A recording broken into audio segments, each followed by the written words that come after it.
Hello दोस्तों, आज की कहानी का नाम है ईमानदार किसान। यह एक मॉरल स्टोरी है। इस कहानी को आखिर तक जरूर पढ़िए, आपको काफी सीखने को मिलेगा। एक गांव में गोपाल नाम का एक किसान रहता था। परिवार में उसकी पत्नी और दो बच्चे, यही उसका संसार था।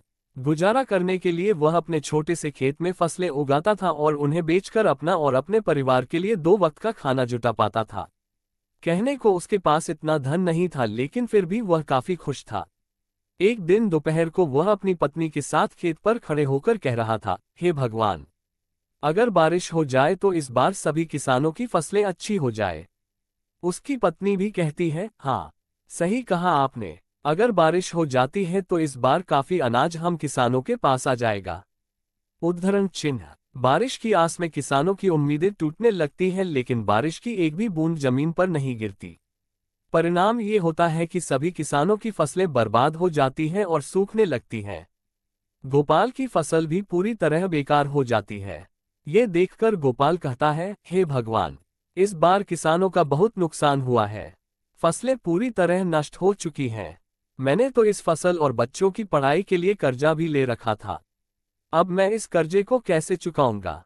उद्धरण चिन्ह। ये सुनकर गोपाल की पत्नी गोपाल को सहारा देते हुए कहती है, कोई बात नहीं, अब जो होना था वह तो हो गया।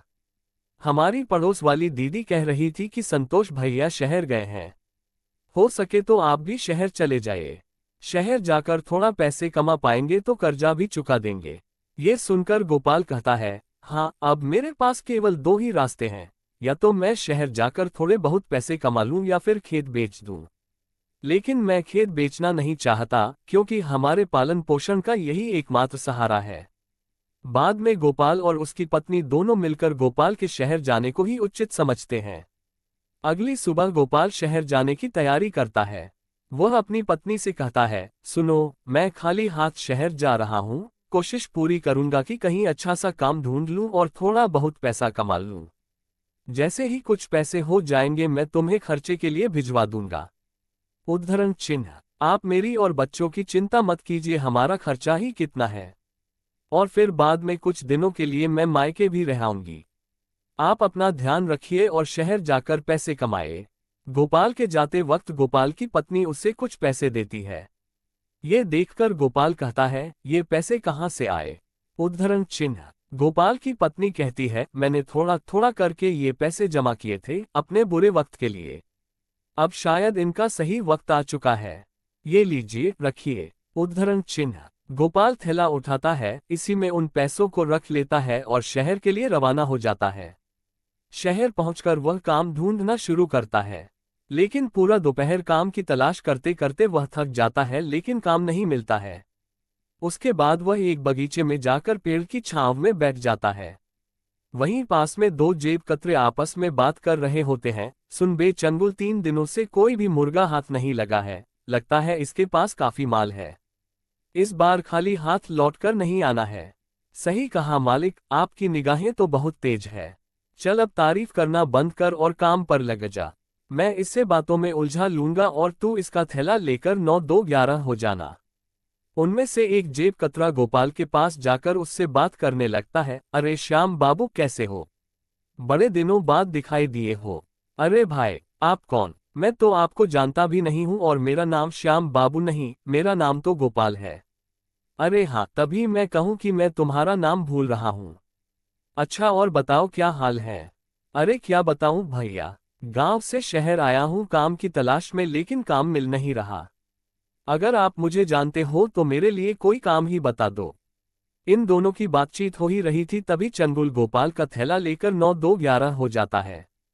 पहला जेबक तरह कहता है, अरे भाई, लगता है पहचानने में गलती हो गई, चलो मैं चलता हूँ। अजीब लोग हैं शहर के, पहले खुद ही जान पहचान का दिखावा करते हैं और बाद में खुद ही अनदेखा करने लगते हैं। इतने में गोपाल की नज़र अपने थैले की ओर पड़ती है, लेकिन वहां पर थैला न देखकर वह काफी निराश हो जाता है और कहने लगता है, शहर के लोग तो बड़ा ही निर्दय है, गरीब के थैले को भी नहीं छोड़ते। वह भगवान से प्रार्थना करता है कि वही उसकी मदद करे। इतने में गोपाल के पीछे से एक दर्द भरी आवाज आती है, बचाओ बचाओ। गोपाल उस आवाज को सुनते हुए पीछे मुड़ता है और देखता है कि वहां एक घायल व्यक्ति जमीन पर नीचे पड़ा हुआ है। उसके आसपास से लोग गुजर रहे हैं लेकिन कोई भी उसे सहारा नहीं दे रहा है। गोपाल तुरंत जाकर उस व्यक्ति को बैठाता है और उसकी घायल स्थिति को देखकर तुरंत हॉस्पिटल ले जाने का इंतजाम करता है। हॉस्पिटल ले जाकर वह डॉक्टर से बात करता है। डॉक्टर साहब, इन्हें देख लीजिए, ये बहुत घायल है और दर्द के मारे कराह रहे हैं। डॉक्टर उस व्यक्ति की हालत देखता है और कहता है, तुरंत इलाज शुरू करना होगा। इसके लिए तुम्हें कुछ पैसे काउंटर पर जमा करने होंगे। ये सुनकर गोपाल आश्चर्य में पड़ जाता है और डॉक्टर से कहता है, डॉक्टर साहब, आज सुबह ही मैं शहर आया हूँ काम की तलाश में, लेकिन काम तो मिला नहीं, ऊपर से मेरा थैला भी किसी ने चुरा लिया। मेरे पास अब कोई पैसा नहीं है। मैं खुद भूखा भूखा काम की तलाश में इधर उधर घूम रहा था, लेकिन तभी मुझे ये जमीन पर घायल पड़े दिखाई दिए और मैं इन्हें हॉस्पिटल लेकर आ गया। डॉक्टर उस व्यक्ति का तुरंत इलाज शुरू कर देते हैं और कुछ समय बाद बाहर निकलते हैं। तभी गोपाल अपनी जेब से एक पर्स निकालता है जो उसे घायल व्यक्ति को हॉस्पिटल लाते हुए उसकी जेब से गिरते हुए मिल गया था। वह उसे डॉक्टर को दिखाते हुए कहता है, ये लीजिए डॉक्टर साहब, यह इन्हीं का पर्स है। मैंने तो इसे खोला भी नहीं है, देख लीजिए, शायद इसमें पैसे हो। डॉक्टर उस पर्स को चेक करता है तो उसमें बहुत सारे आईडी कार्ड और क्रेडिट कार्ड होते हैं। जब डॉक्टर उनकी आईडी कार्ड को चेक करता है तो उसे पता चलता है कि यह तो शहर के सबसे अमीर आदमी है। वो तुरंत गोपाल से कहता है, अच्छा हुआ जो तुम इन्हें हॉस्पिटल लेकर आ गए। तुम जानते हो ये शहर के सबसे बड़े आदमी हैं। मुझे नहीं पता, मैंने तो अपना फर्ज निभाया है। डॉक्टर गोपाल को शाबाशी देता है और कहता है, कल सुबह इन्हें होश आ जाएगा। तुम कल सुबह आकर इनसे मिल सकते हो, और वापस इलाज वाले कमरे में चला जाता है। गोपाल रात भर उस गार्डन में ही सोता है और सुबह होते ही वह हॉस्पिटल वापस आ जाता है। गोपाल डॉक्टर से पूछता है, डॉक्टर साहब, अब इनकी तबीयत कैसी है? डॉक्टर कहता है, अब ये बिल्कुल ठीक है, तुम इनसे मिल सकते हो। डॉक्टर उस व्यक्ति से गोपाल का परिचय कराते हुए कहता है, ये गोपाल जी हैं, इन्होंने ही आपकी जान बचाई है। घायल स्थिति में यही आपको हॉस्पिटल लेकर आए थे। ये सुनकर गिरधर जी, वो घायल व्यक्ति, कहते हैं, धन्यवाद मेरी जान बचाने के लिए। तुम हो कौन और क्या करते हो? तभी गोपाल कहता है, मैं गांव से शहर आया हूँ एक अच्छे से काम की तलाश में, लेकिन अभी तक मुझे कोई भी काम नहीं मिला है। मेरे ऊपर कर्जा है, मैं उस कर्ज से मुक्त होने के लिए शहर पैसे कमाने के लिए आया हूँ।